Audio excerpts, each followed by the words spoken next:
रहीम और उसका दोस्त खेत में बैठकर बातें कर रहे थे। मुझे कल ही मधेपुरा निकलना होगा।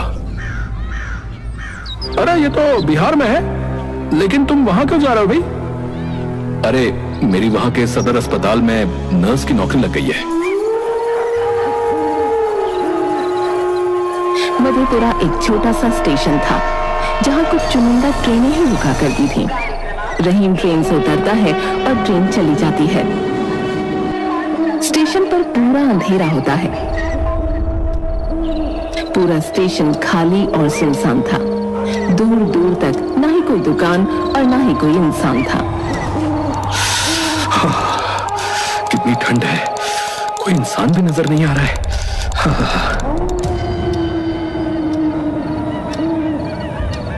अरे ये कौन है? लगता है स्टेशन मास्टर है। रहीम स्टेशन मास्टर को देखकर थोड़ा सुकून महसूस करता है। चलो कोई तो है यहाँ। रहीम बाहर रिक्शा खोजने के लिए निकलता है।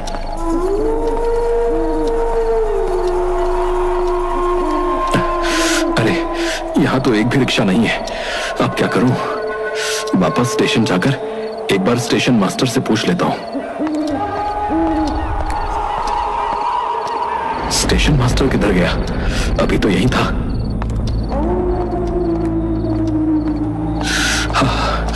इतनी ठंड की रात को और कितना चलूं?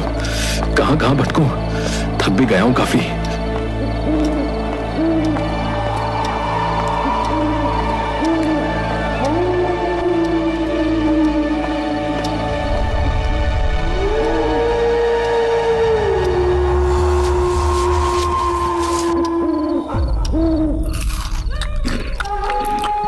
रहीम थक हार कर वहीं पर सो गया।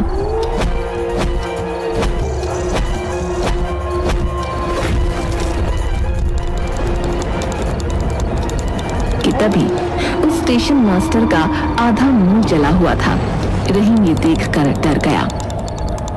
उठो उठो, मैं थोड़ी देर में यहाँ से चला जाऊंगा।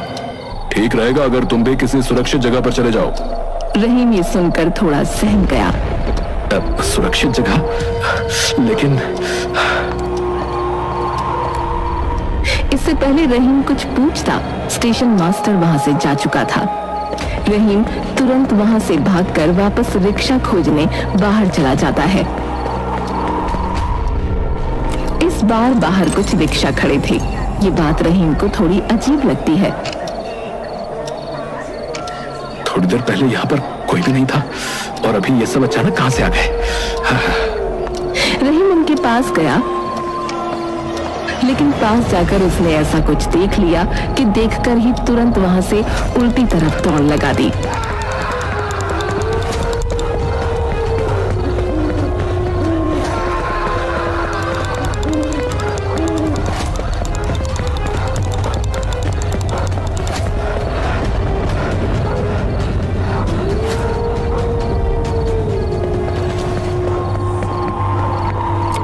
जल्दी चलो भैया, जल्दी। पैसे जितने भी ले लो, लेकिन यहां से जल्दी चलो। ऐसा क्या हो गया भैया? पहले यहां से चलो।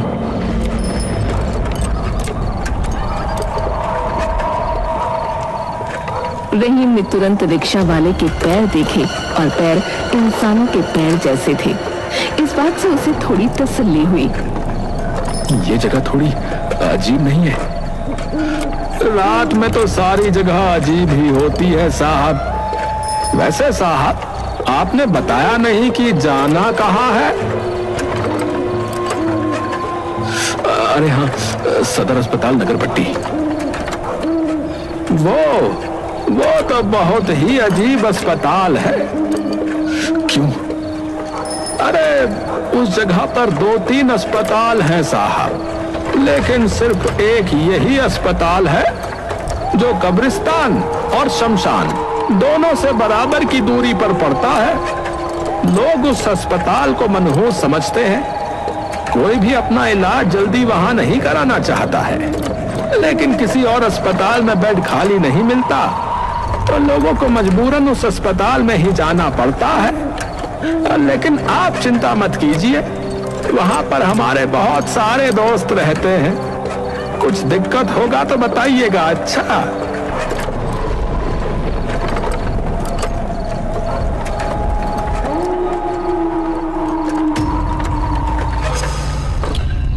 क्या हुआ साहब, आप चुप क्यों हैं? रहीम ने थोड़ी हिम्मत दिखाई और रिक्शे वाले को सब बताया। अब मैं जब स्टेशन से बाहर निकला तो कोई भी रिक्शा वाला नहीं था वहां पर। फिर मैं ठंड में वापस स्टेशन के बेंच पर जाकर सो गया कि तभी मुझे स्टेशन मास्टर ने उठा दिया। उसका आधा मुंह जला हुआ था। मैं उससे काफी डर गया।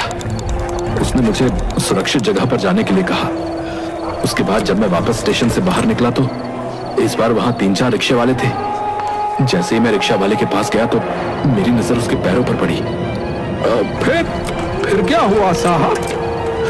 उनके पैर नहीं थे, पैर की जगह खुर थे।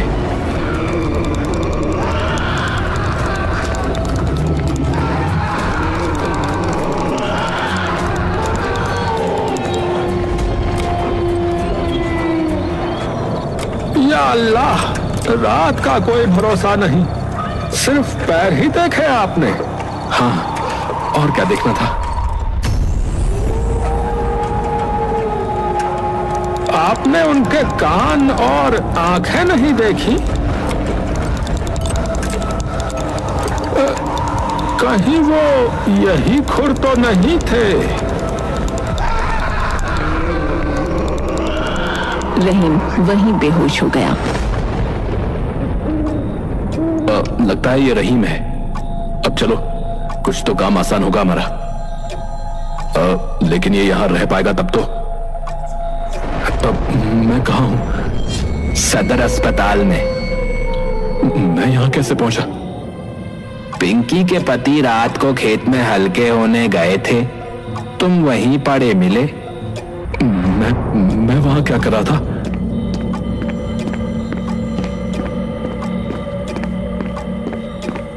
मैं इस अस्पताल का हेड नर्स हूं। तुम रहीम हो ना? हाँ, मैं रहीम ही हूं। रहीम ने उसे अपनी पूरी कहानी सुनाई। पूरी कहानी सुनने के बाद रमेश ने रहीम को चौकन्ना किया। रहीम, तुम्हें यहाँ थोड़ा कठोर बनकर रहना पड़ेगा।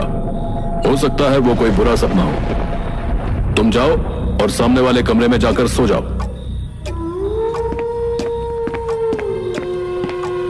रहीम शांति से सो जाता है, लेकिन उसकी ये शांति सिर्फ कुछ देर तक के लिए ही थी।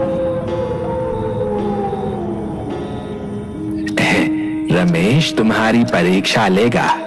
अगर तुम पास हुए तो ही तुम्हें नौकरी पे जाने को मिलेगा, नहीं तो घर वापस जाना होगा। लेकिन मेरी नौकरी का लेटर आ चुका है, अब कौन सी परीक्षा? कभी इंटरव्यू का नाम नहीं सुने हो क्या? और नहीं पास करोगे तो लेटर का कोई मतलब नहीं है। नहीं, मेरे लिए ये नौकरी बहुत ही जरूरी है। मैं कल अच्छे से रमेश जी की परीक्षा निकाल लूंगा। तो परीक्षा की तैयारी आज ही कर लो, नहीं तो बिना तैयारी के कोई पास भी नहीं हो पाता। वैसे भी ज्यादा लोग मना ही कर देते हैं। भला सोचो, इतने बड़े अस्पताल में सिर्फ 4-5 नर्स। तो क्या करना होगा मुझे?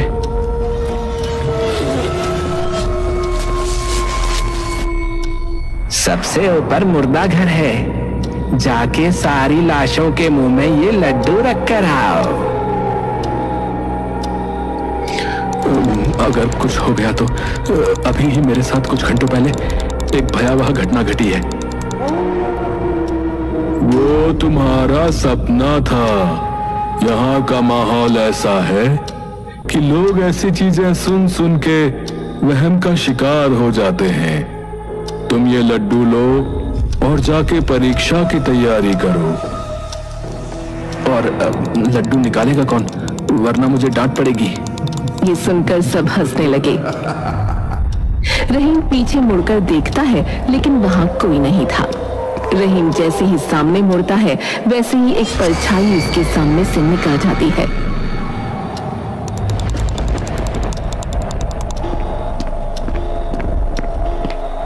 रहीम को अपनी नौकरी बचाने का कोई और रास्ता नहीं बचा था, इसलिए वो अपना रास्ता तय करता चला गया। थोड़ी देर में ही वो ऊपर पहुंच गया और मुर्दा घर खोजने लगा। वो मुर्दा घर खोज रहा था कि तभी उसकी नजर एक ऑपरेशन थिएटर पर पड़ी।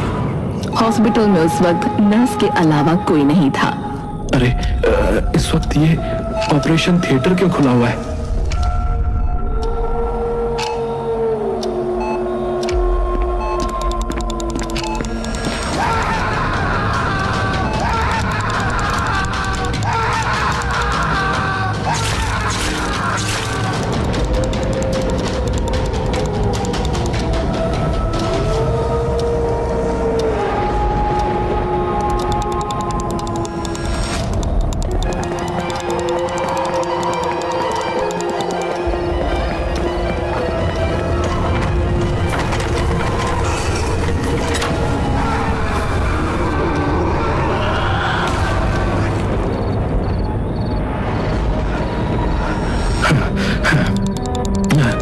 शायद कोई बुरा सपना होगा। मुझे जल्दी से मुर्दा घर खोजना होगा।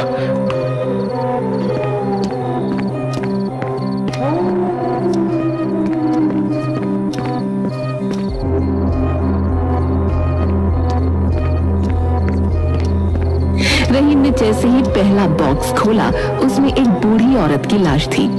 रहीम ने जैसे तैसे उसके मुंह में लड्डू रख दिया।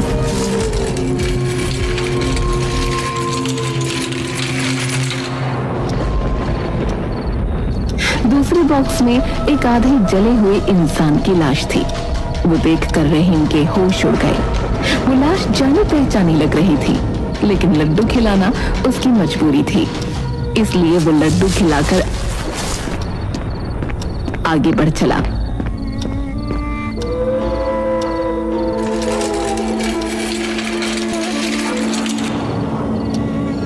तीसरे बॉक्स में रिक्शा वाले की लाश थी। रहीम को अपनी आंखों पर भरोसा नहीं हुआ। उसने उसके मुंह में भी एक लड्डू डाल दिया। या खुदा, ये क्या हो रहा है मेरे साथ? ऐसे तो लड्डू खत्म ही नहीं होंगे। एक काम करता हूँ, अपनी आंखें बंद कर लेता हूँ ताकि किसी को देख ही ना पाऊं। ना देख पाऊंगा और ना ही डर लगेगा। रहीम ने आंखें बंद करके सारी लाशों को एक एक करके लड्डू खिला दिए। जैसे ही लड्डू खत्म हुए, वैसे ही रहीम तुरंत बाहर की तरफ भागा कि तभी पीछे से आवाज आई, रहीम, एक और लड्डू मिलेगा। रहीम, एक और लड्डू मिलेगा। तुम लोग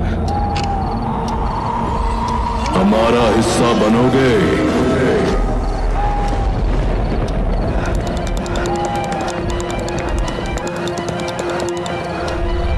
रमेश, मुर्दा घर में कुछ अजीब है। वहां मैंने छोटू को देखा, सब थे वहां पर। मैं भी था।